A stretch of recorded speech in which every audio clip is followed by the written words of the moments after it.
Happy Wednesday. Welcome back to Spiritual Emphasis Week. Here's our conversation with Alicia Crew, office administrator, known around the office as Miss Alicia. Hey, La Sierra fam, it's Pastor Jason, and I'm here with a really special guest. Around the office, she's known as Miss Alicia. Her name is Alicia Crew. She's the office administrator for Spiritual Life, and it has been a fantastic journey getting to know her, getting to know the whole staff. I've been really impressed with our staff, really, really thoughtful. We're all readers. That will come out later in the interview as well. So Alicia, can you tell us a little bit about yourself, especially for students who don't know you? It'd be really great to know some fun tidbits about you, and tell us about how you came to the job. Right. Okay. So yes, I'm Alicia Crew. As Jason said, I am 24 years old. I went to Mount Holyoke College, predominantly female. If anyone's interested in that, they can totally ask me about it. I taught myself French. I love BTS. Yes, the K-pop group. I love BTS. And I'm a huge fan of the show She-Ra, if anyone wants to talk about the reboot on Netflix. And actually how I came here was because I was living in France doing a teaching assistant job. I taught myself French. I had moved to France. And as much as that might sound like a dream job, I really missed home. I really missed Southern California. I'm a super big family and community person. So I came back. And I knew lots of people who had worked at La Sierra, and I was looking for education jobs in the area where I was living here in Southern California. And because I'm super passionate about education, I saw this posting for the Spiritual Life office, and I was like, oh, that's interesting. And then I remembered lots of my favorite moments in college were working in our multi-faith center at Mount Holyoke College, and running facilitations on spirituality and talking and just sharing so many great conversations with really amazing people. And that's sort of how I came to this job, for all those reasons: coming home, loving education, and loving talking to people about their spiritual journeys. Well, Alicia, you are a huge blessing to everyone who works in spiritual life. You bring great energy, and I want to talk about just ask you about what brings you life here in spiritual life specifically, because one of the things that I've just really appreciated is there are some people who will get energy right from interactions with other people, and then there are people who like are introverted to the point where it just saps and drains their energy. And I think you kind of create a feedback loop of positive energy for our office. Can you talk a little bit about how passionate you are specifically about personal interactions and what that does for you? Yeah, well, for me, people are the reason for life. Connection is the reason for life. If I was living on a desert island, I know some people that would love that. I have a lot of introverted friends, although that's not exactly the definition of introversion. Let's just make that clear. But I gain a lot of life from getting to know the students and getting to just, I don't know, be honored enough to be a part of their journeys. Even our student workers, I love checking in on them. And when we were in the office, I would just love to see everyone's faces and just ask people how their days were. And I don't care if it's terrible, like I think some of the students got to know that I would ask them often, like, how's your soul today? Like, how are you really? Like, I don't want the just like, I'm fine. I mean, if that's as much as you like want to share, that's fine too. But I love when people are willing to share like their life and their joys and their lows. And if our office can be a safe space for that, I loved being able to create those spaces where students might be able to come in and be like, I just need to, zone out. And I'd be like, yeah, sure. Like, here's a couch. Like, you're more than welcome to just be yourself in this space. Be whoever and however you're feeling. And so that really brings me a lot of life. And I think that's what I've missed most about COVID and being online, is I really miss the students. They're the reason I do this job. Yeah. Yeah, that was actually, one of the pieces that in our conversation, you had talked about how you saw yourself as a den mother for right? All the students who had come through spiritual life, and COVID has kind of, created this situation where we don't get some of those chance meetings, right? Of just people coming through, picking up a donut or a hot drink or whatever we may have.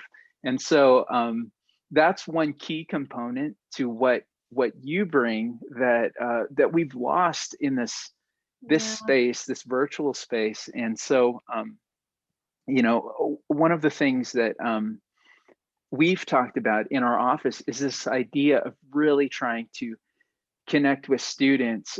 I've made that kind of a priority. And one of the things we're doing is trying to spread that throughout our office. And so one of the cool things about this opportunity is I really want students to get to know you a little bit, because there is a chance that you might reach out to them and talk to them a little. And if they could experience some of your energy, I think that would be fantastic. So I have a question, because we've talked in our office between you and Dean Cruz and myself, and I've just really loved the conversations that we have. You guys are so thoughtful. We're all readers in the group, and so we'll connect. We'll nerd out on the different. Oh, I love it. It's just it's real synergy, I think, in the office. Just to have those conversations, they can go really a long time. But during COVID specifically, we've talked about spiritual practices that have really helped you. And I know that because you're such a reader, you've adopted some spiritual reading practices that have really, really helped you in these moments. So I was wondering if you could kind of share with the students some of the practices that have really helped you. Yeah, well, for starters, I've really gotten a lot of inspiration from Casper ter Kuile and Vanessa Zoltan. They run several podcasts, and they are both Harvard Divinity School graduates. And they're doing a lot of really interesting religious and spiritual education, if anyone's interested. But one of the practices that I love the most probably is sort of a twist on Lectio Divina, which is traditionally an Ignatian, so a Catholic reading practice. But the idea is that you begin by reading your Bible or whatever spiritual text is holy for you, right? And you pray and you reflect and you meditate and you ask for yourself to be able to talk with the text, to be open to this space. You're you're saying, I'm open to this sacredness I'm stepping into.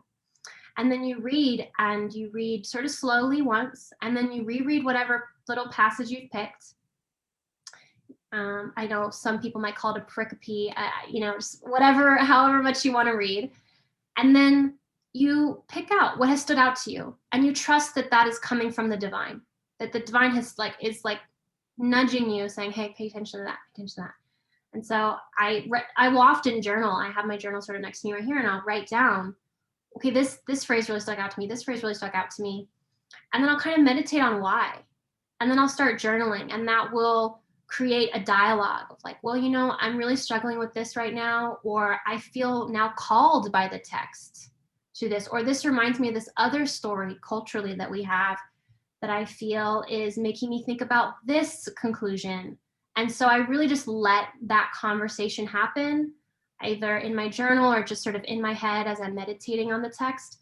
And then I'll ask myself if there's a prayer that I'm called to, or something that I just feel called to do based on this conversation, whether it's, I feel really called to reach out to my mom and tell her I love her today, or I feel really called to give myself some slack. I've been too hard on myself. I've been sort of not being so kind to myself mentally. And these spaces are generated by the text, generated by the prayer. And so that's been one of my absolute favorites. And the great thing is that you can do this in community. You can invite people in and have that conversation literally with someone else and say, what stood out to you? This stood out to me. And then you can have a really amazing conversation that leads. So that's just one of the reading practices that I've been blessed enough to learn about and then be able to apply and really love. I want to try more Havruta, which is a Jewish reading practice, although I don't have enough practical experience to really get into it, but it's this idea that you read a text. If there's any Jewish people watching this and you want to correct me, like, go ahead.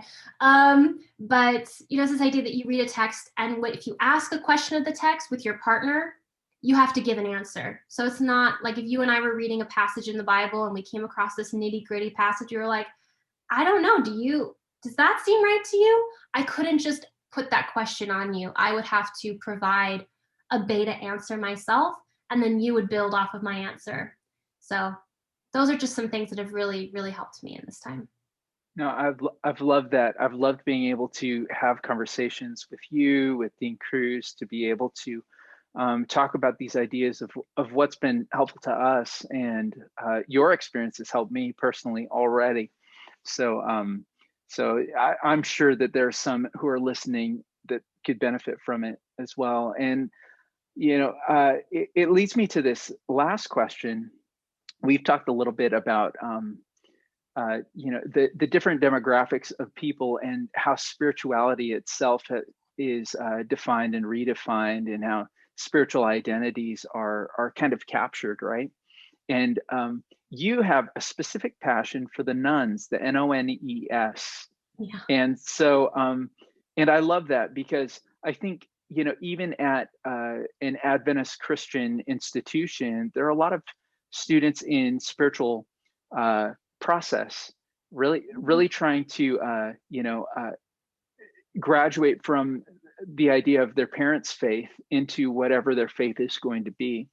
And we've had really good conversations about that, but I'd love for you to talk a little bit about your passion specifically for some of these students in spiritual process, and maybe even talk about that term a little bit, the nuns word, and what it actually means. Right. So initially, I believe that word was based off of research done on the census. So when people were asked, what religious group do you feel applies to you? People were clicking none of the above. And it's become one of the fastest growing groups, I guess, is this growing number of people on surveys and censuses that just say, like, my experience of spirituality or my religion no longer fits within maybe these more traditional labels. And maybe that doesn't mean that they're an atheist. That's not what this is about, or even agnostic.